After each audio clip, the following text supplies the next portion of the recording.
Evangeline గారి గురించి నేను సాక్ష్యం చెప్పగలను. ఆమె ఒకప్పుడు శోభన్ బాబు ఫ్యాన్. ఆయనకి అక్కడ ఫంక్ కోట్ ఏదో ఉంటుంది ఆయనకి.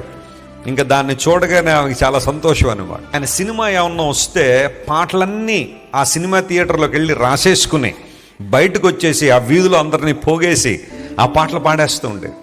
అందరూ పిలిచి తీసుకెళ్తూ ఉండేవారు. అమ్మ మా ఏరియాలోకి వచ్చి శోభన్ బాబు పాటలు పాడంటే చాలా ఇష్టం అనమాట ఆమెకి. ఇంకో మాటలో చెప్పాలంటే ఆ హీరో అంటే పిచ్చి. కొంతమందికి ఎక్స్ట్రీమ్ పిచ్చి ఉంటుంది, కొంతమందికి అభిమానులు ఉంటారు కొంతమంది. అలాంటి అభిమాని. ఒకరోజు నా ఆత్మీయ తండ్రి గారు వర్తమానం విన్నది. ఆమె ప్రభు సంధించాడు. యేసయ్య మాటలు విన్నది. తన నోటిని తన యొక్క మనస్సును ఇంతవరకు వ్యర్థమైన వాటి కోసం వినియోగించిందని గుర్తించింది. ఆ రోజు నిర్ణయం తీసుకుంది, ఇక నేను పాడితే యేసయ్య పాటే. హల్లెలూయా. నా స్వరం ఎత్తితే ఎవరి కోసం పాడాలి? దేవుని కోసం పాడాలని. రక్షణ పొందిన తర్వాత మారు మనసుకు తగిన ఫలాలంటే అవే. నేను మారానని మాటలతో చెప్పడం కాదు, నీ జీవితంలో క్రియల్లో చూపించావా? మానుకున్నావా పాపాన్ని? ఆ పాపాన్ని విడిచిపెట్టావా? మారు మనసు పొందడం అంటే అర్థం ఏంటి?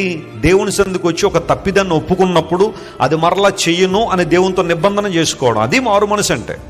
అంతేకాని ఏదో చెయ్యమన్నారు కదా ఎత్తేసి ప్రార్థన చెప్పమన్నారు కదా చెప్పేసి రక్షణ పొందేశానంటే మళ్ళీ నా జీవితం నాదే అంటే నువ్వు నిజంగా మారు మనసు పొందలేదు, నువ్వు మాయ మనసు పొందావు. ఆ రోజు నుండి ఈ రోజు వరకు కూడా అప్పుడు రక్షణ పొందిన తొలి దినాల్లో చాలా మంది ఆ ఏరియాలో వచ్చి అమ్మ వచ్చి ఒకసారి మళ్ళీ శోభన్ బాబు పాట పాడంటే ఇంకా సమస్య లేదు. ఆయన ఎవరో నాకు తెలియదు, ఇంకా నాకు తెలిసిందల్లా యేసయ్యే. హల్లెలూయా.